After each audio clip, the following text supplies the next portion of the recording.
തമിഴ്നാട് ചെന്നൈയിൽ 58-കാരിയെ വെട്ടിക്കൊലപ്പെടുത്തി. കേസിൽ 3 യുവാക്കൾ പിടിയിലായി. യുവാവിന്റെ പ്രണയവും മദ്യപാനവും വീട്ടിൽ അറിയിച്ചതിന്റെ പ്രതികാരമാണ് സ്ത്രീയെ കൊലപ്പെടുത്താൻ കാരണമായതെന്ന് പോലീസ് പറയും.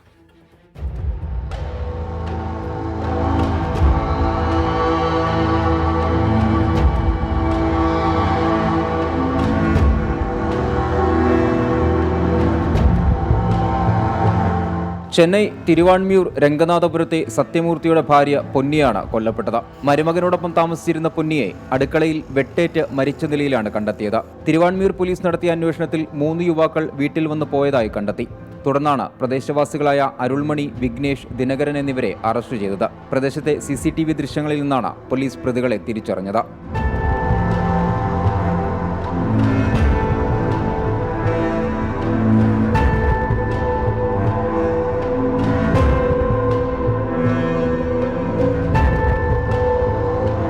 അരുൾമണിയുടെ പ്രണയവും സുഹൃത്തുക്കൾക്കൊപ്പമുള്ള മദ്യപാനവും പൊന്നി വീട്ടിൽ അറിയിച്ചിരുന്നു. ഇതിന്റെ പ്രതികാരമായാണ് കൊലപ്പെടുത്തിയതെന്ന് യുവാക്കൾ പോലീസിനോട് പറഞ്ഞു.